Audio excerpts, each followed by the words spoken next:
сеќавам на транзицијата, кога си доаѓавме на кај Валандово, кога гледавме исушени лозја, запуштени комбинати, затворени фабрики, уништени семејства и луѓе кои беа оставени сами на себе, кога никој не го почитуваше трудот на земјоделецот. Но сега, доаѓајќи повторно наваму, гледам нови лозови насади по Вардарието. Гледам како се пробива автопатот Демир Капија Смоквица. Ги гледам секое доаѓање како се шират оранжерите од геотермална вода кај Грчиште, индустријската зона кај Гевгелија. Ги гледам ветерниците, првиот ветерен парк во Македонија. Тоа е новиот лик на Македонија. Но да се дое до тоа, требаше многу мака, требаше многу посветеност и љубов за својата држава. Затоа поддржав еден млад тим кој дојде на чело на Македонија, предводен од Никола Груевски.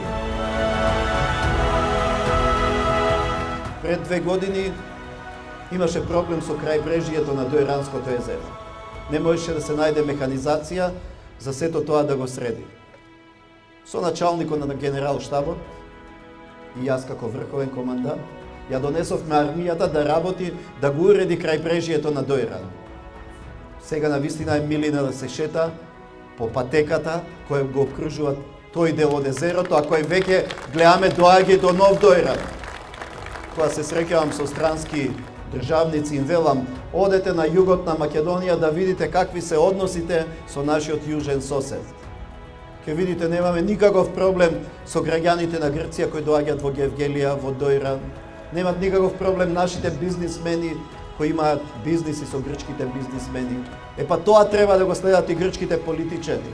Да ја гледат новата реалност и новите односи кои ги создаваат луѓето меѓу себе. Затоа и целата моја политика беше политика на отвореност кон сите.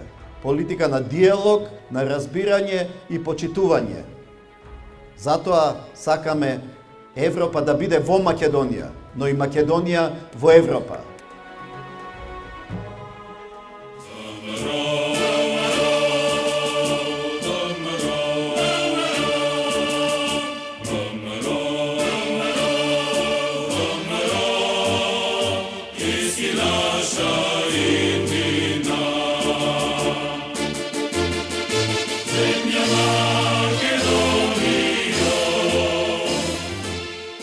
Пријатели, Ѓорѓе Иванов е човек кој што веќе 5 години е председател на Републиката, председател на Република Македонија. Човек кој што покажа како треба да се работи на оваа функција, како треба да се биде активен, борбен, како треба да се биде чесен, искрен и одговорен кон граѓаните. Ѓорѓе Иванов беше председател кој можеби најмногу патуваше, борејќи се за Македонија на сите страни каде што е тоа потребно. Дали е тоа потребно во Брисел, дали е потребно во Америка, дали е потребно низ Европа или во Кина или во било која друга држава. Тоа е човек што не се штедеше. Човек што работеше да влијае на секој политичар во светот кој што може да помогне со некој свој чекор, со некој свој потек, со некој свој гест или со некој свое гласање или одобрување или неодобрување, да помогне на Македонија и пред се на народот што живее во Македонија. Во оваа прилика исто така би сакал да искоментирам една теза што ја слушав во последниот период, а тоа е дека од другата страна сме имале политички конкурент кој што бил ново лице и конкурентот нивни за председател и тимот за него биле ново лице. Не знам како го замислуваат тоа ново лице и што им значи тоа ново лице и во која смисла тоа го мислат. Меѓутоа, целиот народ добро се сеќава прво на самиот кандидат Стево Пендаровски, кој што во 2004 година стана председател на Државната изборна комисија и го легализираше фалсификувањето на председателските избори, полнењето на кутиите, договорено помеѓу неговиот ментор Бранко Савенковски и партијата ДУИ во тоа време, кои што се договорија меѓусебно едноставен дил, ние тебе председател, ќе ти завршиме работа да бидеш со полнење кутии, ти нам ќе не ги остапиш кичево, струга и се заедно со Секондово и Сарај. Исто така добро го запознавме и во периодот кога беше референдумот во Македонија. Една година подоцна, во 2005 година, тој се уште си беше председател на Државната изборна комисија и тогаш не се сеќаваме дека барем еднаш излезе да се спротистави на убедувањата на Социјалдемократскиот сојуз и на неговиот ментор Црвенковски во правец народот да не излегува на референдум. Ќе ве потсетам, битката тогаш беше да се излезе или да не се излезе, бидејќи се знаеше дека ако се излезе, народот за што ќе гласа. Во една таква атмосфера, председателот на Државната изборна комисија буквално си го вееше. Си ќути, се седи настрана, си следи, се е во ред вика, вака треба. Ова е легално и ова е слобода. Ова е правда. Знаете, овие денови тие многу говорат за еднаквост, слобода и правда. Како не му е срам да зборува за правда и да го прашам правда ли е или владење на правото тоа што тој како шеф на Државната изборна комисија ги легализира и озакони најсрамните фалсификувани избори во историјата на Македонија со полнење на кутиите. Слобода ли е тоа што тој како председател на Државната изборна комисија ќе остане забележан што им ја одзема слободата на глас на граѓаните? Во 2005 година тој како шеф на ДИК воопшто нешто не се побуни, не изреагира за острите притисоци кои што ги правеше СДСМ врз народот да не излегува да гласа. Еднаквост ли е тоа што тој не се спротистави на Бранко Црвенковски, кога Бранко Црвенковски одби да го потпише законот за стечајците во 2006 година, со кој се решаваше еден горлив проблем? За која еднаквост на луѓето тие говорат и самиот Стево Пендаровски? За правда ли збори Стево онаа правда кога Бранко Црвенковски го амнестираше Зоран Заев за криминал од 8 милиони евра, а Стево воопшто не се побуни? Правда беше тоа тогаш. За правда ли збори Стево правда која ја разбира како одлуката на Бранко Црвенковски да амнестира и ослободи од затвор лица кои се осудени за изборни нерегуларности? Се сеќавате дека Црвенковски ја злоупотреби својата позиција да амнестира луѓе кои добиле казна затвор заради изборни нерегуларности, полнење на кутии и други учества во различни фалсификати. Правда ли е тоа? За која правда, за која слобода и за која еднаквост говорат тие денеска? Една друга интересна работа е тоа што во овој период забележавме дека главното раководство, значи партиската врхушка на СДСМ, онаа која што би требало на некој начин да го има најголемиот авторитет меѓу народот, пред сека нивните поддржувачи, тие решија на некој начин да избегаат од листите, да ги нема, да се тргнат за да избегаат од одговорност. Тоа е несвојствено во други држави. Да председателот на партијата, заменик председателот на партијата, ги нема на листите. Затоа што нормално е да ги има, за да побараат тие како председател на партија, заменик председател на партија, да побараат доверба од граѓаните. Овој пат, знаејќи дека овие избори ќе завршат со тежок пораз за нив и со победа на ВМРО ДПМНЕ и коалицијата за подобра Македонија, мислеле што да направат и како да се спасат од одговорност. И им текнало, па во 2011 година нивниот неформален шеф Бранко Црвенковски истото го направи. Се сеќавате дека 2011 година кандидат за премиер беше Радмила Шекеринска, една од новите лица, нели? А Бранко Црвенковски не беше нигде на листата и тој си мислеше дека ако не е на листата, вината за поразот ќе ја префали на другите.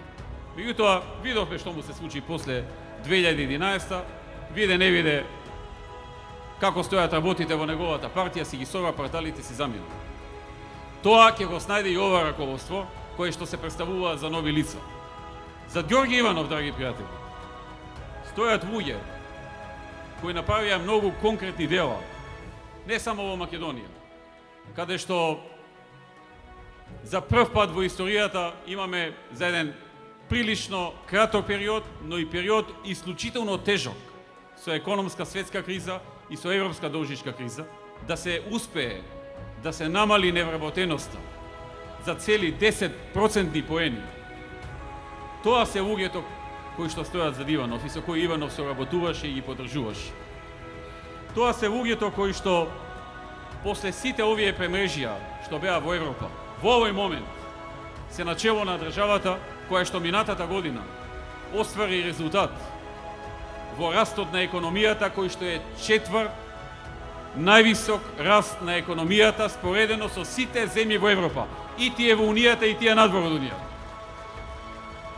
Тоа е политичката гарнитура која што, поминувајќи ни сите овие тешкоти во изминатиот период на светски и европски кризи, успеа да ја задржи Македонија на ниво да биде четврта најниско задолжена држава во Европа. Тоа е тим кој што обезбеди едни од највисоките субвенции за земјоделците во Македонија, субвенции кои што претходно ги немаше. Тоа е тим кој што помогна многу земјоделци да се препородат, кои што беа на работна пропаста во 2006 година, кога ВМРО ДПМН го презема кормилото над државата. Тоа е тим кој што започна изградба на последната делница од автопатот Александар Македонски во пределот Гевгелија Демиркапија, една од најголемите инвестиции во патната инфраструктура во Македонија. Тоа е тим кој што во моментов ја гради технолошко-индустријската развојна зона Гевгелија, каде подоцна ќе се отвараат фабрики и ќе се отвораат нови работни места за да се вработат оние луѓе кои се невработени. Тоа е тим кој што го изгради и регионалниот пат до ски центарот Кожув во должина од 15 км.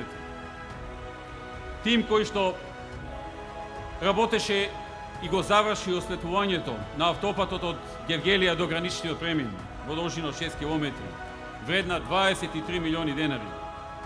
Тим кој што во соработка со сите релевантни фактори ја заврши реконструкцијата на локалните патни правци од Понов мост до Богородица, од Негорци до Серменин и првата фаза од патот до населеното место Ума.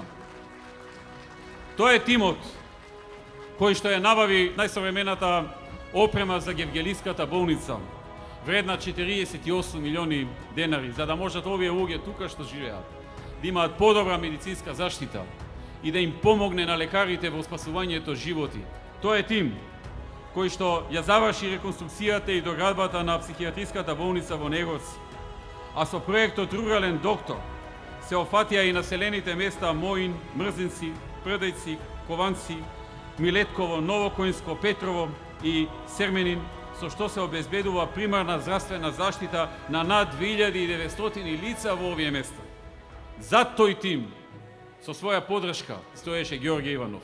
И затоа вредноста на овој тим што го поддржува Ѓорѓе Иванов е неспоредлива со резултатите и вредноста на оној другиот. И затоа на овие избори ВМРО ДПМН начело со Ѓорѓе Иванов и Коалицијата за подобра Македонија ќе однесе 8-та поред победа на председателските избори.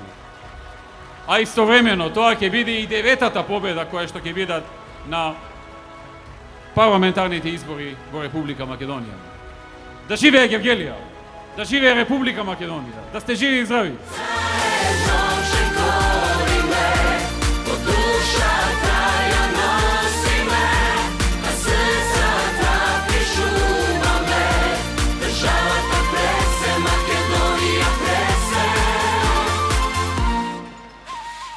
Државата пред се.